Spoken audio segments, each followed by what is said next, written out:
Hello, and welcome to whatever this is with Josh and I from the target audience. Today, I can't believe it, Shazam! Fury of the Gods is out. But we're not watching that because we watched The Last of Us on HBO Max.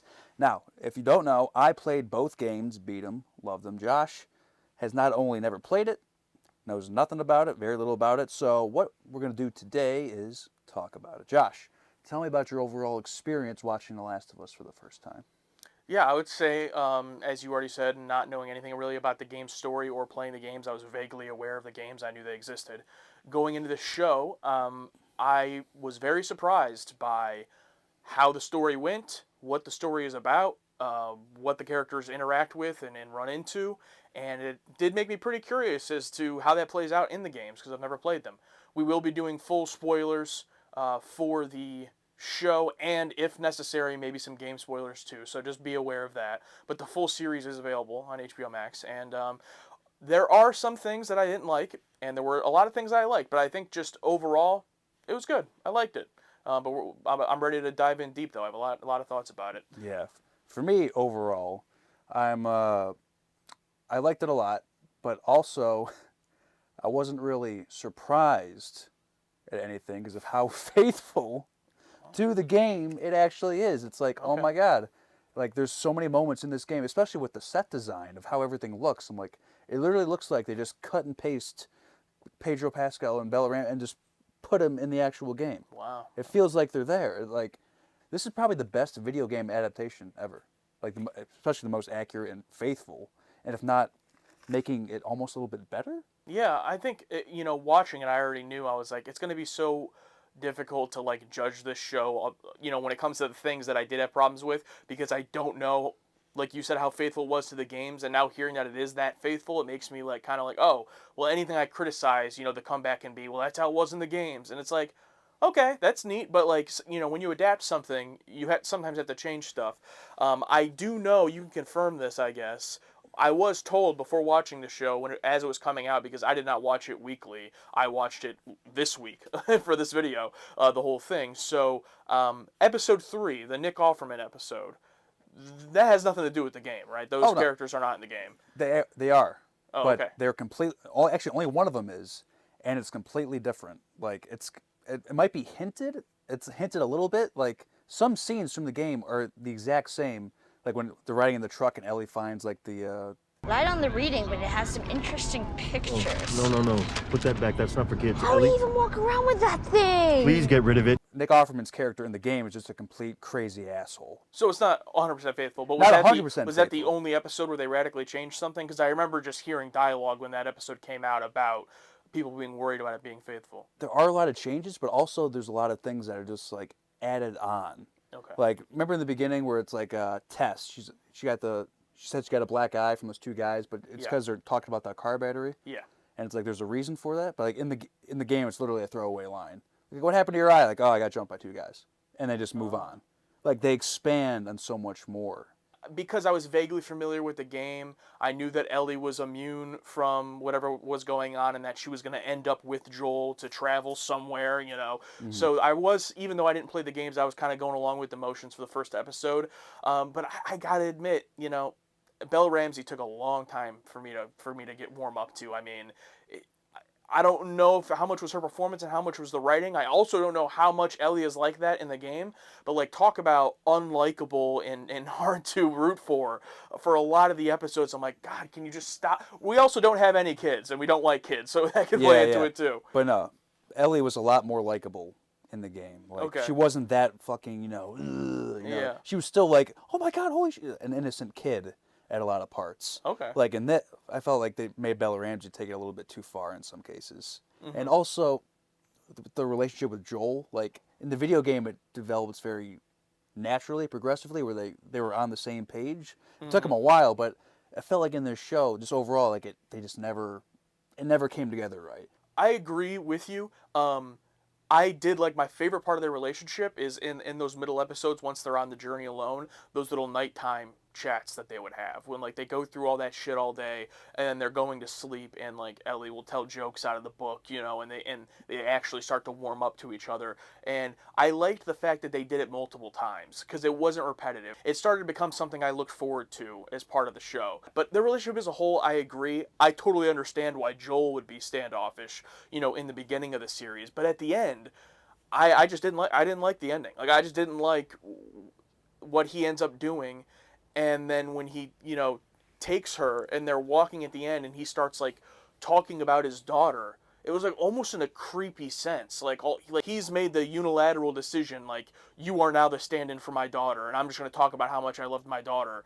And it's like, it's cool that he's opening up, but it came off almost as like a creepy vibe to me. I just feel like it's all about because Joel became very cold after his daughter died, and like, I love how ruthless he was in this. It's nice to see like almost like another Punisher-like protagonist, especially also adapted from the game. The scene where he has the two guys, he's trying to figure out where Ellie. I think it's in episode 8. He told you what you wanted.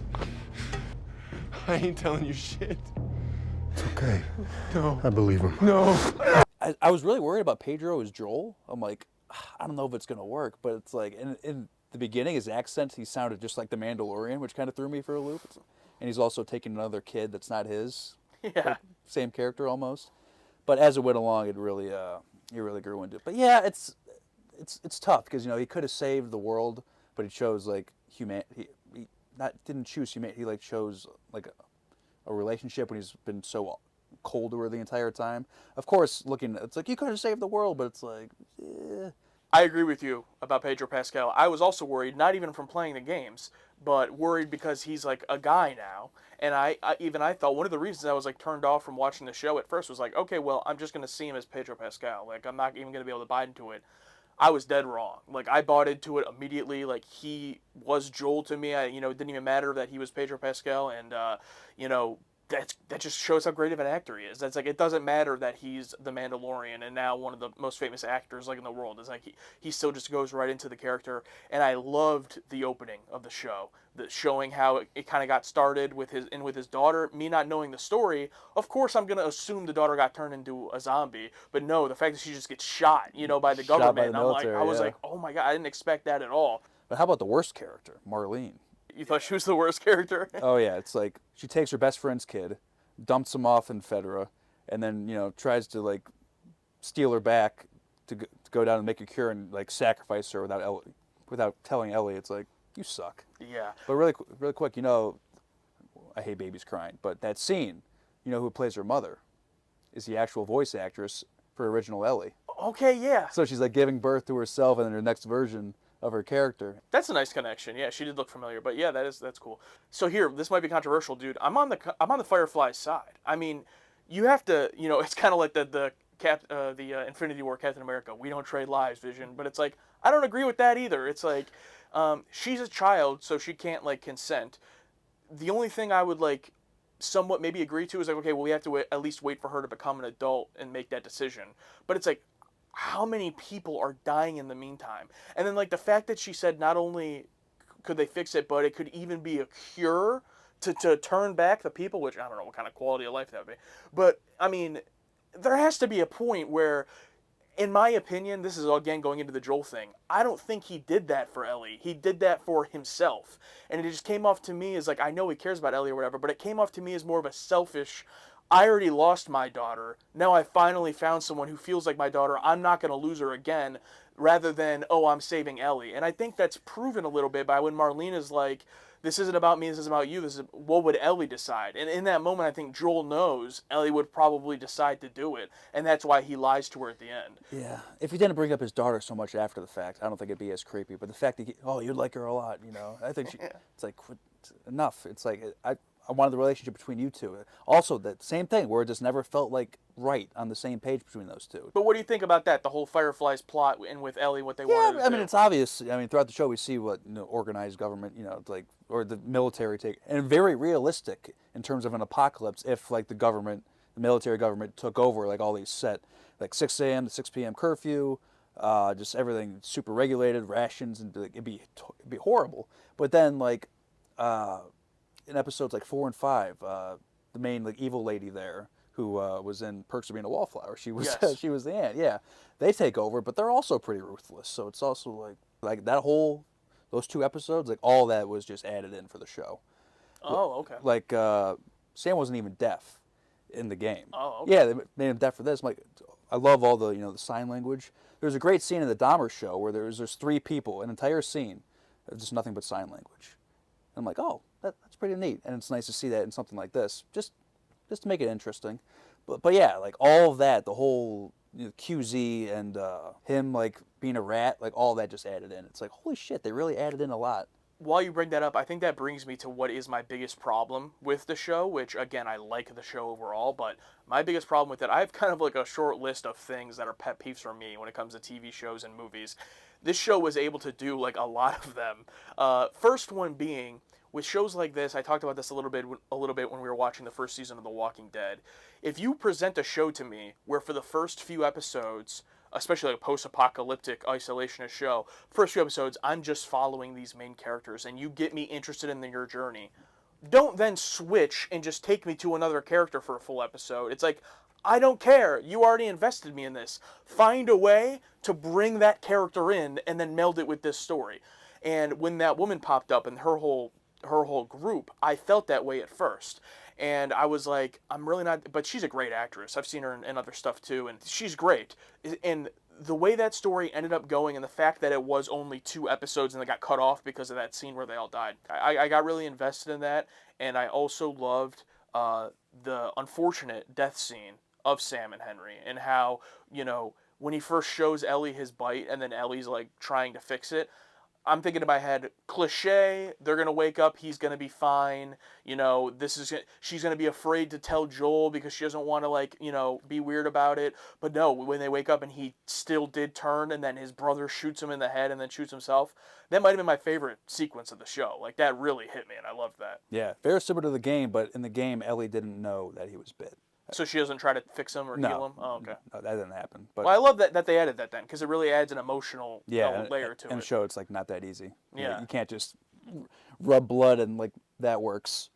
The ending and where that all ended up going, I liked so much. It ended up becoming probably my favorite part of the show, that I was like okay with it. Like, I saw how it played out. I was okay with it. But they do it again multiple times in this show, where let's go away from the action, or let's go away from the main story of Joel and Ellie. Here's a bunch of other information of other characters. And it's like, I get it for world building purposes, and again, maybe it's faithful to the game. But that's why, like, for example, episode 7 is my least favorite episode. You end on a cliffhanger of Joel might be dead, and then for a full episode you just see Ellie's backstory. And it's like, why does every fucking modern show have to do this? It's like, work it in better. Like, show me flashbacks throughout the show. Not an entire episode. Yeah, it's like, let's take an entire episode, fuck everything you just watched, now watch this. And it's like, it's just really annoying to me. And the story in that episode was good. Like, there was good stuff. I wish it just would have been not one self-contained episode. And I'm pretty sure like that entire episode was like a flashback scene from the second game. Oh, if okay. I'm not correct. Like that was an entire flashback in the second game, I believe. Yeah, I have to agree with you on that one. I gotta say, the makeup and hair dye for Pedro, like adding 20 years, was very convincing. It didn't look like Kirk in In Deadly Years, in that one episode. Yeah, and I'm surprised they just stuck with it the entire time, because in the first episode he just looks like himself now. And also the first episode, the whole thing where they're trading pills for like cigarettes and all that. And like he's working with the guard, and like when they try to sneak out, and the guard's like, it's the same guard. Like none of that was in the game, where it's like it's the same guard that catches them. Like no, it's just a random guard. Like little things like that they added in just to add a little extra layer of drama. I really like the guy from episode 8, the cannibal group. Okay. I really liked that guy's performance a lot. Like I think there is like the same character in the game, just a little different. Like I don't think they were that religious, but I think they were both cannibals. But I thought his performance was great. And his lackey is Troy Baker, who literally voiced every character ever. And he voices Joel. He's one of those voice actors that does everybody. Yeah, okay.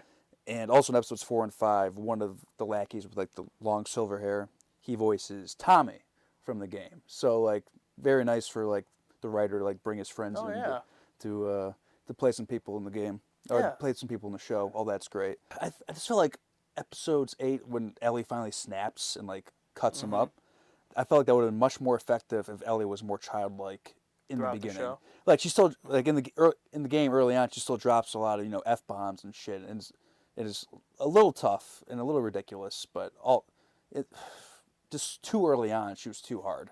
I was not a fan of the whole cannibal storyline per se.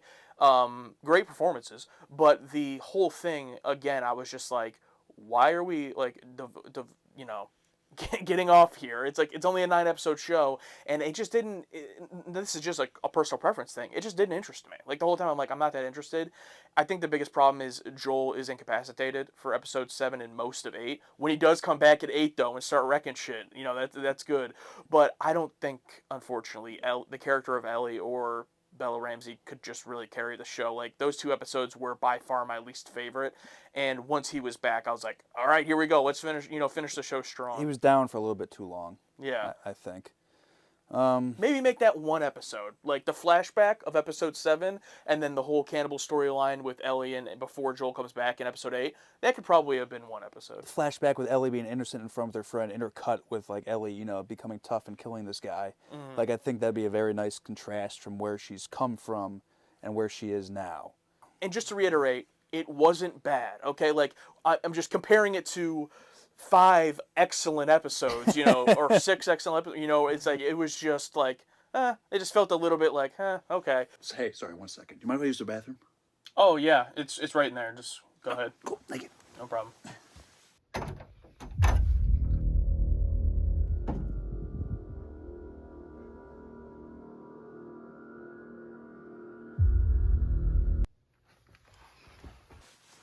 So, you found Q&A, Josh. What are you talking about?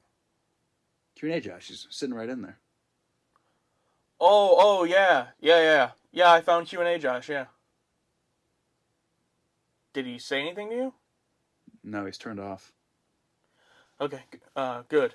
Yeah. Just don't go back in there. You can just go upstairs if you need to go to the bathroom again. Tess. The actress for Tess. Do you recognize her? I do recognize the face, but I don't know. From where. She was like one of the main leads in Mindhunter, which is a show. Oh, okay, yeah. Which is a show that needs to come back. I don't care how much it costs. I will pay for it. I will fund the show. I do not have that much. That whole thing where it's like she dies like making out with like the infected.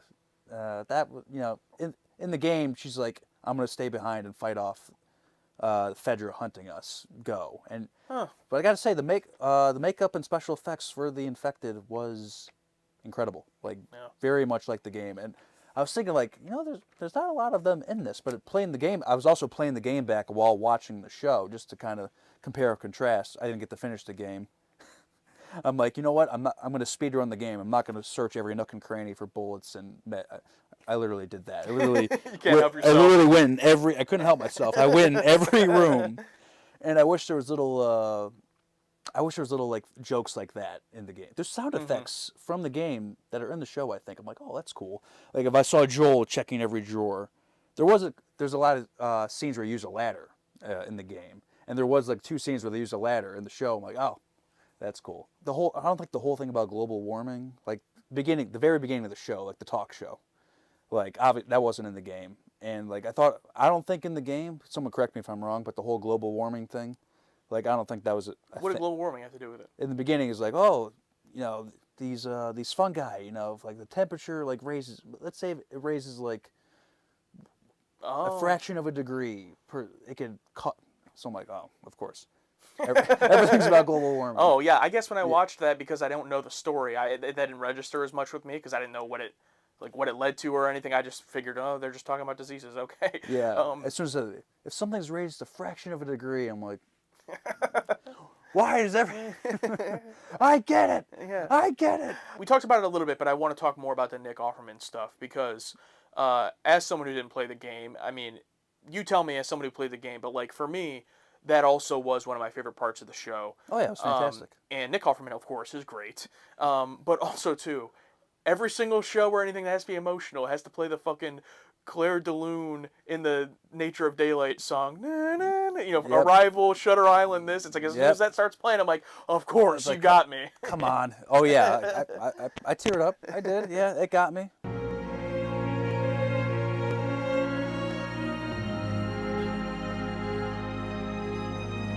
I love the moment when he first finds him in the hole, and he's like, "Everyone's gonna come here expecting free food, and this isn't an Arby's." And he's like, "Food wasn't free at Arby's." I forgot about that.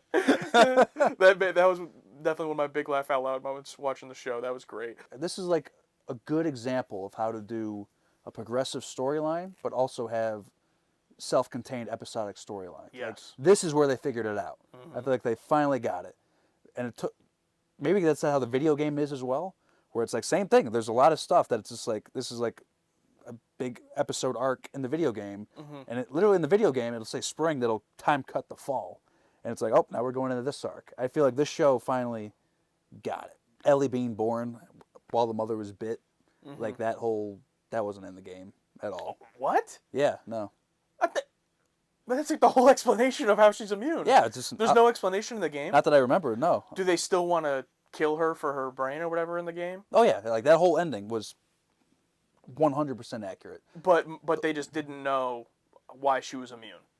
Yeah. Do they eventually find out in the game why she's I immune? don't think so. I'm trying to remember the second one. No, I don't So think. then, how do you feel about that then? Like, do you like that explanation, or what do you? I thought the whole, I don't know. It kind of goes with the whole ending of the show. It's like, oh, we're not going to find out anyway. You know what I mean? It doesn't matter now. I mean, it's gonna spoil the second game. It's gonna come into the relationship, but it's like we never find out if her being dissected would save us, and we never figure out how she survived. You're like, But what did you think about that reveal, though? That's why she's immune, because her mother was bit while giving birth to her, and it was transferred to her, and it thinks that she's already, diseased, whatever. Do you like that? this was my thought. Oh, that's neat. Okay. Because there's so many times I've been conditioned. Because there's so many times in the show where they just added more layers to already existing stuff or expanding upon in the game to the show. Where I'm like, oh, okay, cool. Yeah. I get it. It made sense. I mean, you had to. I mean, in the game, you're literally just walking around a lot of times looking for shit. But That's so funny to me because watching the show for me, I'm thinking like, oh, this is a huge reveal in the game. You know what I mean? Like, I'm like, it's a huge deal that like this is why she's immune, because I didn't like, it's whatever, it's a zombie show, whatever, but it's like I didn't fully buy it, but I was like, okay, I guess that's the reason. That's better than like, a lot of things it could have been. the whole opening scene with like the grandma and like going over and baking cookies, and she's like, pretty much disabled, but then she's the one that's infected, and like, bleh, I'm like, that's a good reveal for your zombie villain. And that whole opening scene, like with the airplanes crashing and all that, I'm pretty sure that's like all for the show. Like they brought, Okay. that was cool to see. But the whole like they're driving down the city, it's like go, there's people there, fucking, Yeah, that was all great. Yeah. Overall, I'm excited for season 2. How faithful to the second game it's going to be. How much more they're going to add on. If season 2 gets announced, I'm probably going to continue playing The Last of Us, the first game, finish it. But yeah, I think it's probably the best video game adaptation to live action ever. All right, and speaking of that, I didn't even tell Alex this because I forgot, but our Patreon exclusive segment, we'll be talking about some video game adaptations, so into TV and movies and stuff, so you can check that out. But let us know what you guys think. Are you a gamer? Did you not play the game at all? What did you think of The Last of Us? Let us know, and if it's your first time here, make sure to subscribe, become part of the target audience. Absolutely, that'll do it for us here at the TA. I'm Alex, this is Joshua, the target audience. Content's made for absolutely everybody. Everything's specifically made for us, and hopefully for you guys as well. Thank you very much. We'll see you next time.